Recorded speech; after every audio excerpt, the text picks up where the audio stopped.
And welcome to Janine's Lockdown Lounge.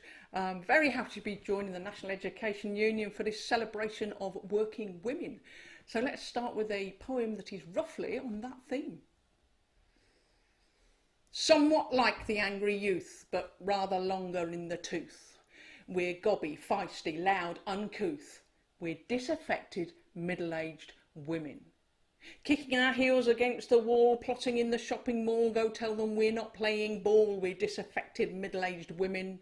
Armed with sertraline prescriptions, feminist magazine subscriptions, complaints of various descriptions, we're disaffected middle-aged women.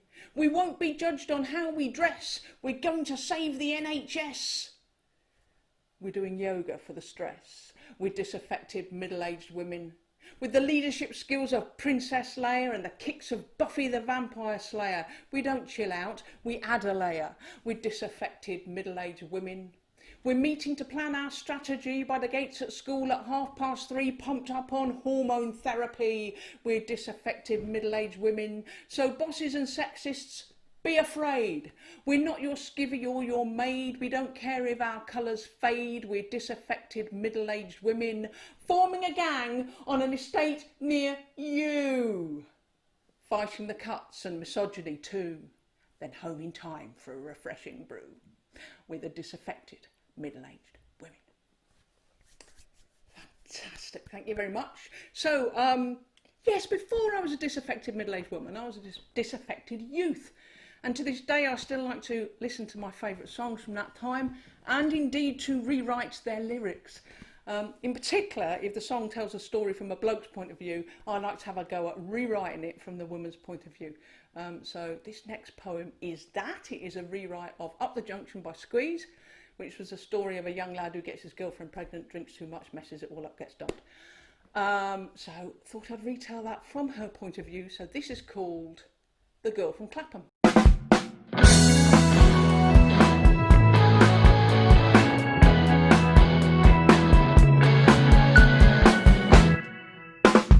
I never knew it was Gordon, the guy who came from Morden. His face was cute and handsome, so that's when we began some adventure, most romantic, impassioned snogging antics. He said I wasn't common, his chat-up lines were rotten. We'd rented an apartment and sat there in the darkness. Our income for domestics could not afford electrics till he got a job on Mondays flogging knock-off undies. And when we got the lecky, he just sat there watching telly. I put up blinds and pictures. He wanted to get hitched, but our money we'd be needing for another mouth for feeding. He said that I had trapped him. He didn't know how it happened. I told him in his anger that it takes two to tango. We squabbled through the winter. I felt and he drank bitter. He worked from dawn till evening while I did all the cleaning and cleared up all the crap that he left around the flat, and I felt I was in prison as a girl in my condition. And when we had the baby, he said he'd help me, maybe. He tried to make an effort, but pretty soon he left it, flogged the telly for a pony and pissed it up with Tony. Spent weekends like a loafer, passed out on the sofa. And now I'm 2 years older. I'm living with a soldier. I swapped a drunken loser for a fighter and abuser. He's always on his travels, and so my life unravels. It's just me and my daughter, alone in army quarters. Now I'm sat here in a barracks, peeling spuds and carrots, making stew and dumplings, the radio for company. And now the stupid beggar has sent another letter with his and my dysfunction. We're really up the junction. Thank you very much.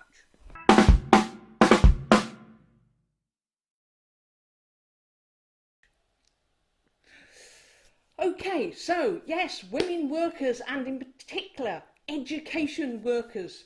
And yeah, you've got some fans at the Daily Mail apparently.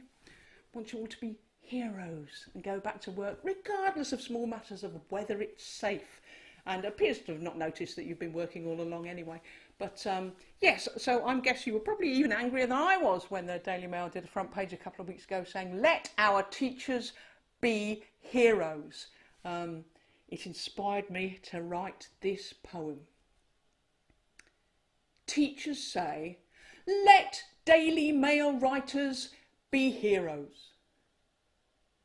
Let them walk naked through war zones. Let them engage with an invisible enemy. Let them fall on the battlefields in even greater numbers than they already have, safe in the knowledge that they will be lionised at the daily briefing and that Matt Hancock may produce a badge in their honour. Let them not be held back by today's namby-pamby elf and safety culture. Teaching assistants and other school workers say, let Daily Mail writers be heroes. Let them remember that we exist. Let them work a day in our school, maintaining social distance from 5-year-olds who crave their physical comfort and spread their breath and tears around like poster paint. Let them kill and die in the service of the greater good.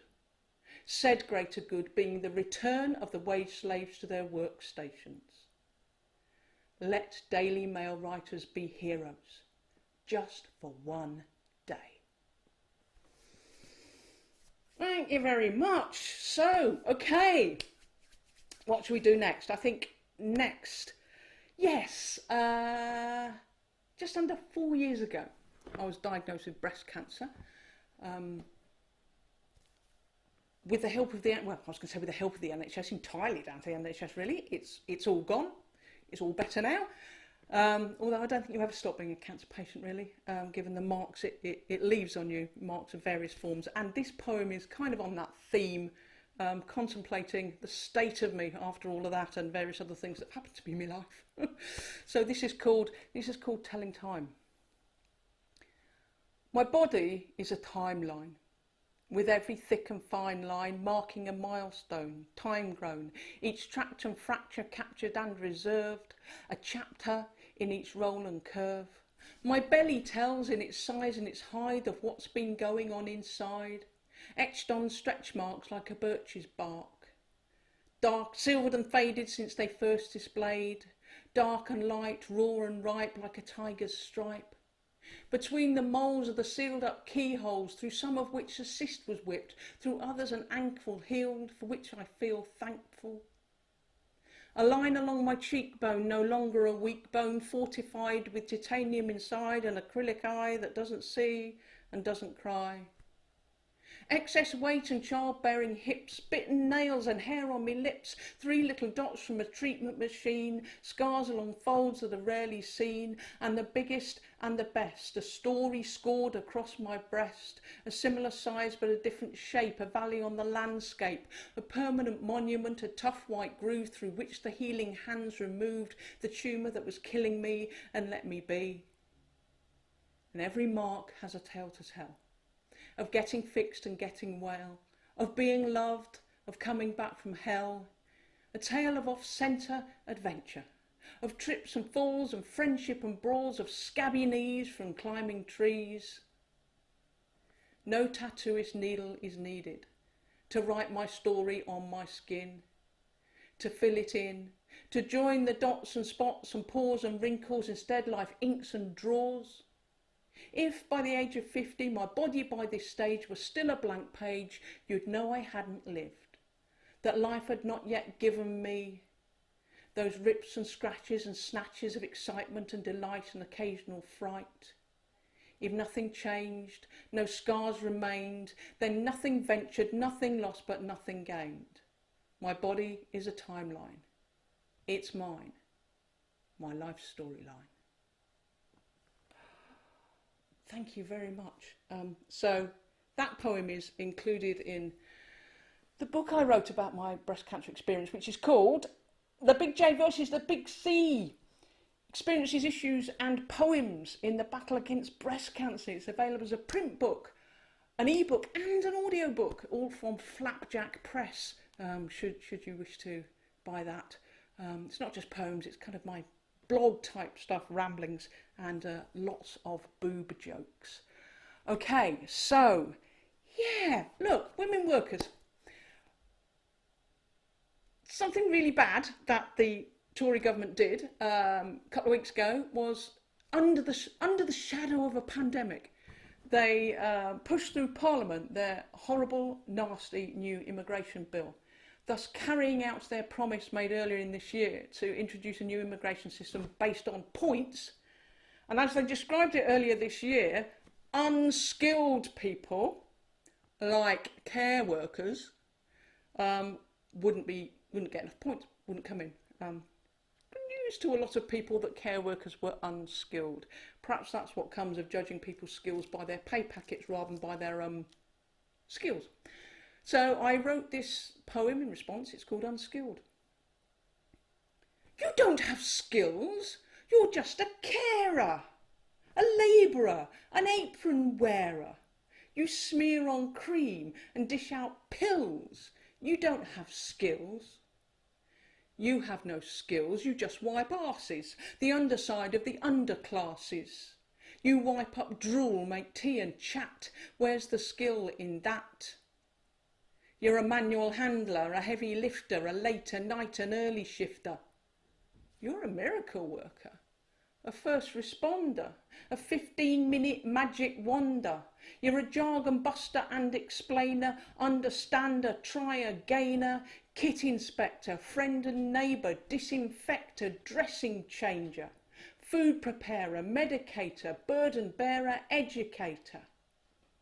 Precious company, progress praiser, rarely grumpy, spirit raiser, hoister, shopper, cleaner, duster, moisture mopper, dose adjuster, symptom spotter, reading taker, noter jotter, arrangement maker, passage easer, pain reliever, comfort giver, help for griever.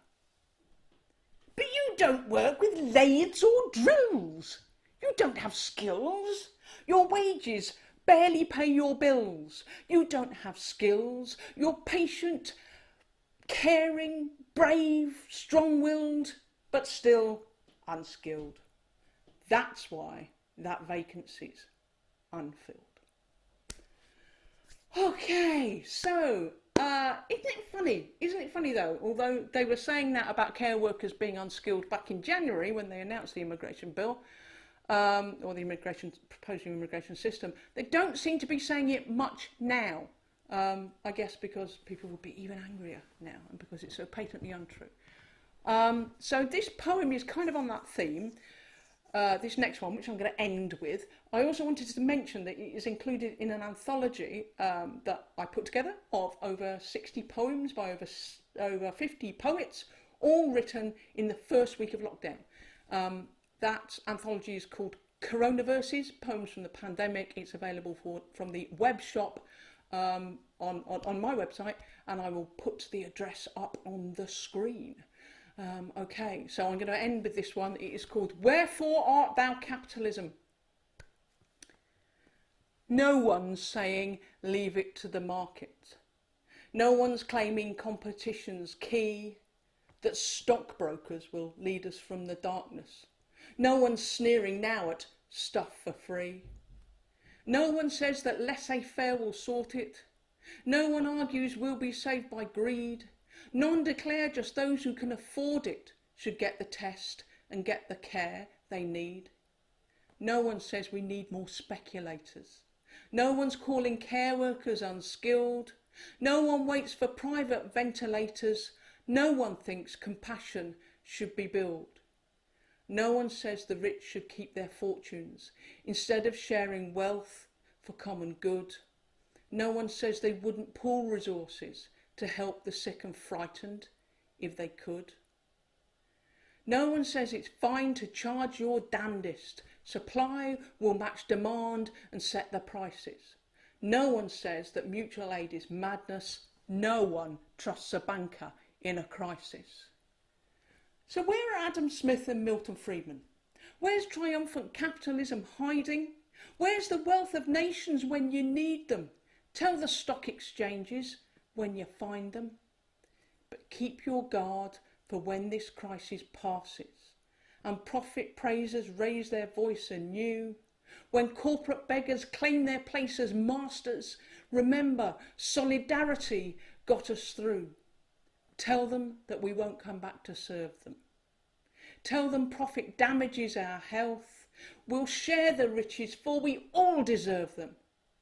and build a democratic Commonwealth. Thank you very much. Thank you again for inviting me. Please do enjoy the rest of the gig. Please keep up the good fight and solidarity.